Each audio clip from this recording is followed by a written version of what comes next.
How many people do you think would rather be hit in the face every once in a while opposed to being called hurtful names on a daily basis?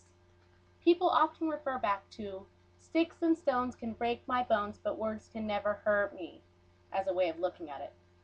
Psychological abuse, also referred to as mental and emotional abuse, is a form of abuse characterized by a person. Psychological abuse frequently occurs prior to physical abuse. Emotional abuse stays in the back of your mind for a lifetime, while bruises fade and disappear after being punched in the face. I have personally experienced an abusive relationship involving many types of abuse, including isolation abuse. We have to encourage women that escaping is the best solution in a situation containing abuse. My three main points that I'm focusing on today are: 1. Knowing that there is always something better in life than being called hurtful names and being brought down emotionally.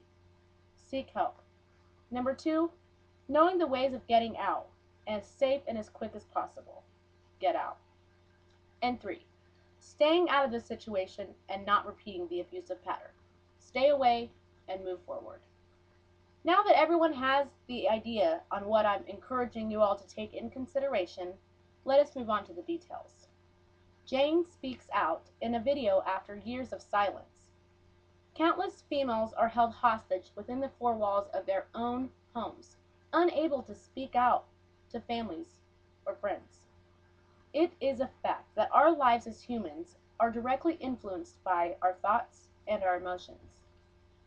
In the first main point, which is seeking help, it is critical to gain courage and strength to escape verbally and mentally abusive relationships before the aggression of the abuser increases. Oftentimes, in mentally abusive relationships, the victim will eventually be in danger of being physically abused. Quoting, verbal abuse almost always is just the beginning. So how can we convince our victims that being punched in the face isn't as bad as being hurtful names every day?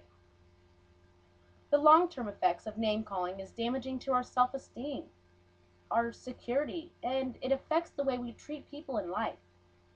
So find a way to create an escape plan, whether the abuse be physical or psychological. A psychologist states in a book called Family Violence in 2007, many men and women are suffering from emotional abuse, which is no less destructive. The escape plan, my second main point. Talk to someone you know you can trust, who doesn't know the abuser personally. Refrain from mentioning the abuse to the abuser's family because most likely they'll just blame you and they won't listen. Tell a doctor, a social worker, or even a police officer, no matter how hard it may be seeming, Don't wait until the abuse is over, until you're actually out of the relationship to tell somebody, to tell the right people, because then the abuser most likely will not be held responsible for his actions. Here are places to go for help. Hope Unlimited in Iola, Kansas. The National Organization for Victims in Washington, D.C. Family Violence Institute in Tyler, Texas. And the American Humane Association in Englewood, Colorado. The abuser is outwardly charming and believable, while the victim seems erratic, irrational, irritable, and stressed. Families can't see the depth of the problem, and they often side with the abuser. So it is important to get out, whether the abuse be physical, psychological, verbal, emotional, or even isolation abuse. The abuser will always be in denial, and he will always blame the victim. You made me do it, or you know what makes me mad.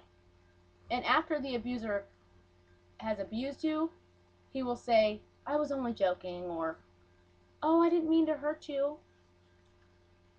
Psychological abuse is, Linda Richard states in 2007 that psychological abuse is the willful infliction of abuse by threat, humiliation, or other verbal ways.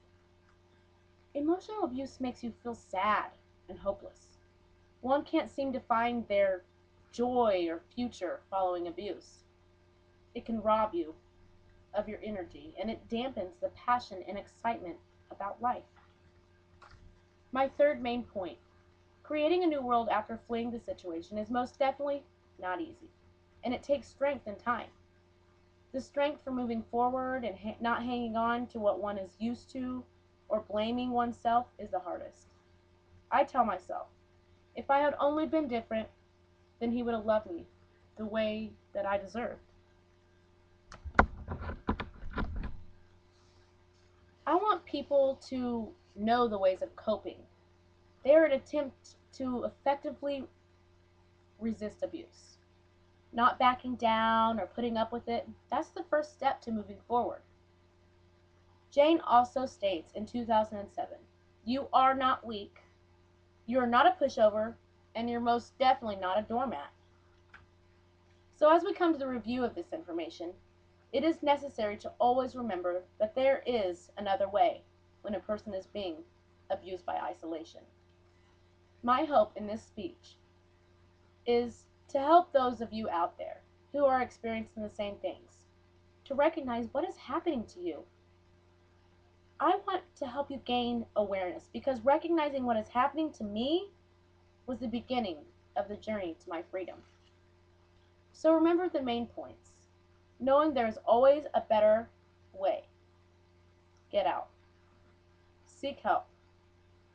Knowing the ways of getting out. And 2 and 3, staying away. Seek out, help, get out, stay out, move forward. Find your voice and join in the stand against the injustice.